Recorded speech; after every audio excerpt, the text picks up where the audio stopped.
Don't you know, can't you, won't you see? Gene here, alive and in living color right here on the YouTube, bringing to you Gene Has Concerns. Dark Side of the Ring. Ray Traylor, the Big Boss Man. Big Bubba Rogers. Really a cool episode, and we gotta, know that he passed away back in, I think it's in 2004, so it's been over 20 years, but I always liked him. Saw him in TBS as Big Bubba Rogers, and then saw the Big Boss Man. Didn't know the backstory until years later that he was a former correctional officer. But, this was a great episode. It was a heartwarming episode, even though the tragedy that he passed away. But, let's get into this just a little bit here. And here we see Big Boss Man head into the ring. And that was a hell of a character. Bottom line, Vince did a good job with that, where he was already a correctional officer, a former correctional officer in Georgia, Cobb County.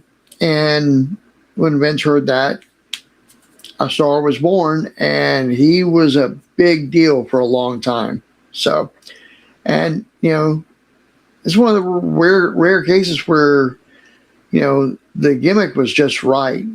And it seemed like, Ray knew what to do with this gimmick, and he really brought it to the forefront against Hogan and then others, before finally turning babyface.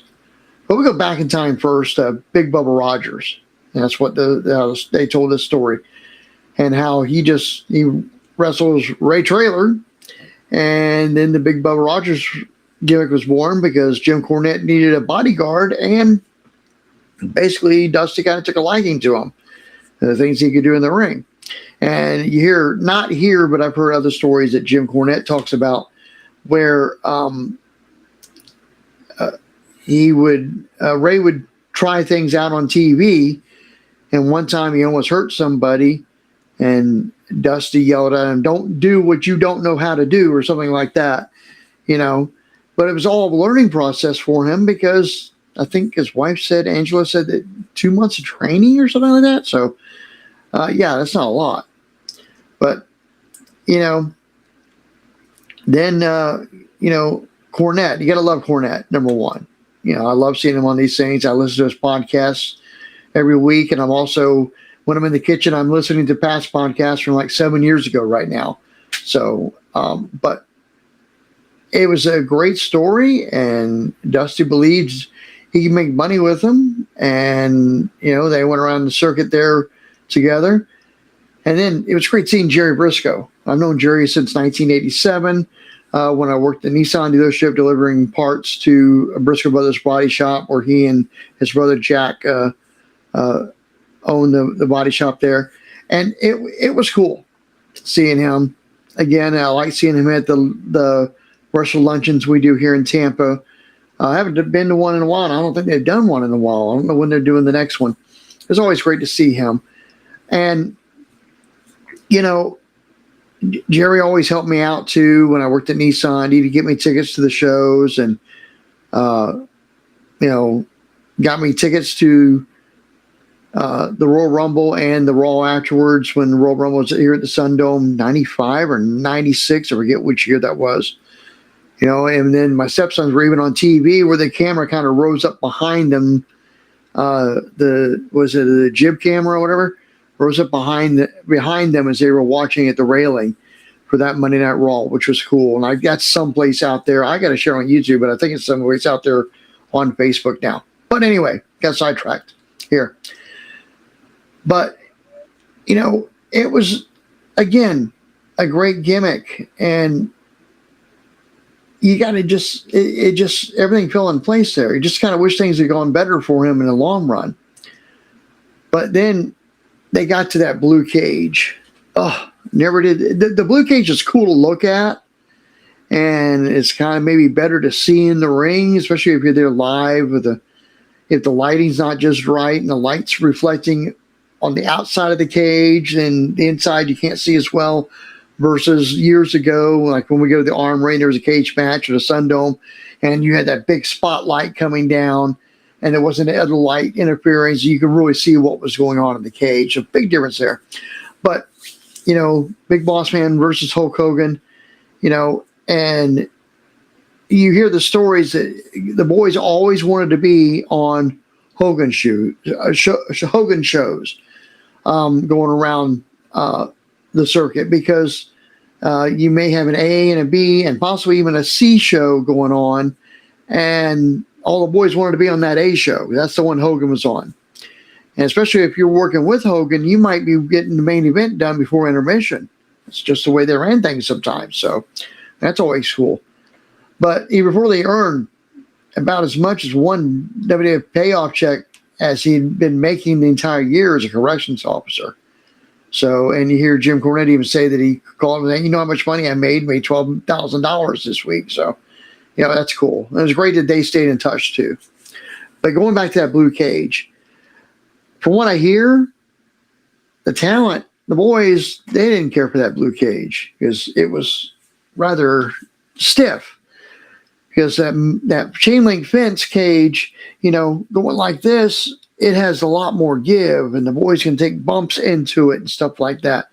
And this other cage, it had some give, but it's still a harder metal and everything. So, a lot of the boys didn't care for that blue cage back then. I'm kind of glad they got away from that. So I think the fences they have now for the cages are, a lot safer to work with. But, he successfully transitioned to a good guy, babyface. The fans liked him because Hogan gave him the rub, because Hogan brought him out as a partner, everything. But, man, that superplex off the top of the cage, and here's a shot of that right there where you see how high up to where I wish they had a further back, zoomed out version of it so you see really the height of it. But you're seeing 3/4 of the way, maybe just over half, I think 3/4 of the way down to the mat here. And that's pretty wild. But, then we get to that miscue thing. And I understand why Austin was mad and yelled at Ray for it and everything. And I understand why other people might have been upset with him, and that might have messed up his run a little bit there. But I've never worked or been in that atmosphere backstage except when I got the local talent booked in 87 and 88, I think, for Superstars of Wrestling when they were here at the Sundome and a few other places in Florida. But the two Sundome shows, I got to go in the back, and I was just in the locker room, the general locker room with the boys back then learning. But I didn't get to see the TV side of it. So I don't know everything about this, but to me it seems like that miscue wouldn't have just been Ray's fault. It would have been someone else's fault too, because someone should have been keeping track of him and had him on cue, which I'm sure lesson learned by all parties, and they probably did a better job of that after that incident. And also after the Kama incident, I think he used Kama back then, where Papa Shango won, where he didn't get a cue like he should have and wasn't on time in the ring. But I heard that was Chief Strombo's fault. But this one, I'm sure someone should have been more on the ball to give him a cue, make sure that he either went out when they went out, or at least he was there at the curtain to go out when he was supposed to. So, but Ray kind of carried that responsibility, and somebody should have been assigned. That's just my belief. That's how I would do a show. So, and the Attitude Era material, the WrestleMania hanging, at the time I thought that was pretty cool. I still think it's pretty cool, and there's a good shot of him hanging, and I can understand how people may have felt about it, but it was a little bit extreme, and I'm sure his kids might have been upset. They were there live, seeing their father hung, lynched. But then some of the other stuff they did, where Boss Man claimed that he served Al Snow's dog Pepper to him, or dragging the Big Show's father's casket away. Comical, but was it really needed for his character? I don't know. But then his kids who are in school had to explain all this stuff to their friends and everything. So, and the question is, did the Attitude Era cross the line with Ray? Or was it just for entertainment? That's we have to judge that by. And, some of his television was effective because people still remember it for decades. But there's a difference between getting heat in wrestling, getting heat from wrestling fans, and making performers' children live with the consequences. So, it reminds me of Sergeant Slaughter's family when he turned heel on Hogan in America, and they were getting death threats and stuff like that, and they had to have security. So, but,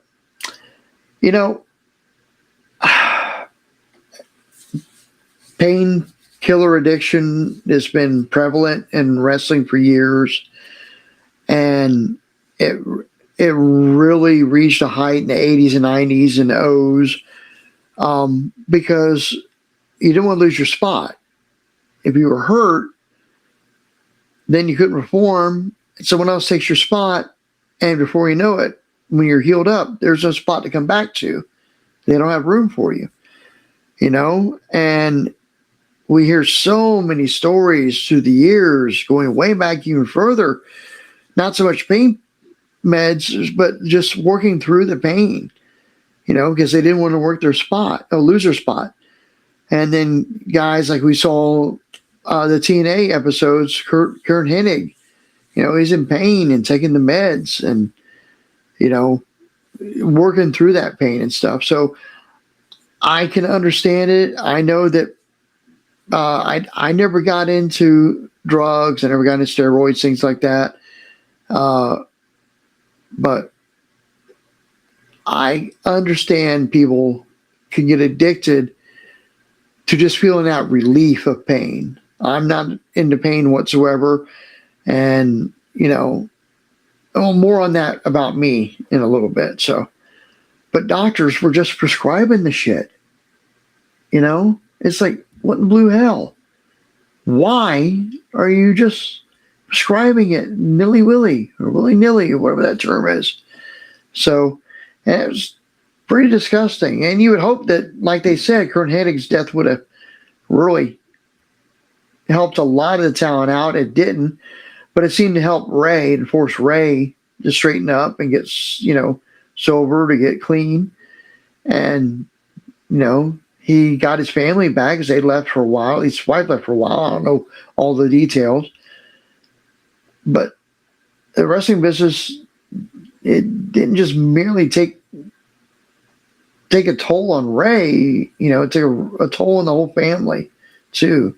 And you kind of feel for the family, and Lacey's emotional honesty was, it kind of transforms the episode into what it is and versus what it could have been. So, and her statement about the addition is the opposite of connection. And that's worth highlighting, Then we get Ray's death, and that's just so sad. His own daughter, God, I can't imagine my daughter having to go through that. His own daughter having to perform CPR and not being able to revive him. And he died September 22nd, 2024 at the age of 41. And God, that's so young. I'm 60 now, and I could have died last year with heart issues. I didn't have a heart attack, but I was at the widow's doorstep, so to speak. And yeah, and, here we see Lacey, and, you can definitely feel for her. And the other daughters weren't here to talk. It was just Lacey and her mom, Angela. But you can definitely, feel and see her pain about it. But, I never knew Ray. Seems like a really great guy. I wish I did know him. I know Brisco, and if Brisco liked him, then I know I would have loved him, because I know the type of man Brisco is, and I know the type of men that he associates with. So, that says a lot. And, he was a husband, a father, a friend, a performer to the world, and his body just gave out. So, and, sometimes I wonder about myself. And I've said many times that if I would have gotten to the big stage, if I would have got to WCW or WWE, I don't know if I'd be here today, because I may have been one of those statistics. And,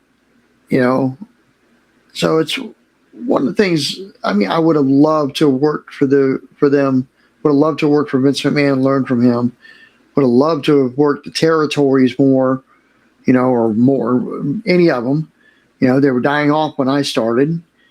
But, I'm kind of thankful that things worked out the way they did. And one of the big things I always say is if I hadn't have, if I had gone big time, I wouldn't have married my now ex-wife. I wouldn't have my daughter, Amanda. That's the bottom line with that. So, but anyway, final thoughts. It was a great episode, a respectful biography style episode. Not the most scandalous, Dark Side of the Ring. I'm kind of glad, because he didn't seem like a scandalous type. And it was one of the better episodes. And, Ray shouldn't be remembered for the Pepper incident or the Big Show dad funeral incident. He should be remembered for just a great character that started off as a bad guy, turned into a good guy, and the fans adored him. And, also that he was a good, it sounds like he tried to be a good family man. And that's why he made some of the decisions he did with going to WCW, get that lighter schedule so he could stay home with his family more. So, but, was a Big Boss Man one of the greatest big men heels of the era? I gotta think so, because he went around the rim with Hogan. And which version did you prefer? The Attitude Era version, or the original version, or Big Bubba? So leave me a comment answering that question. And again, did the Attitude Era go too far? Did Vince Russo, which, my feelings on him and his stuff, did he go too far? And what should Ray really be remembered for? Bottom line. And I think right here sums it up. He definitely should be remembered for his family, being a family man. So I think that's about it. Kind of a sad episode there at the end, but, hopefully maybe, today's generation, we don't go back to those times.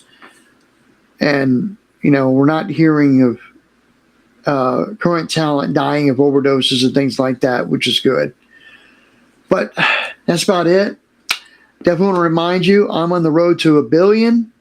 I want to be the first to get 1 billion subscribers on YouTube. I know that sounds outlandish, but if you're watching this and you haven't subscribed yet, definitely hit that subscription button, and also hit the bell if you want to be reminded when I'm going to be doing things like my top 9 I'm going to be doing every Sunday, where I find the top 9 stories of the week that are weird, obnoxious, what in the blue hell, dumbassery, or flaming idiot moments to share. So anyway, hit that subscribe button, and always remember, Gene has concerns.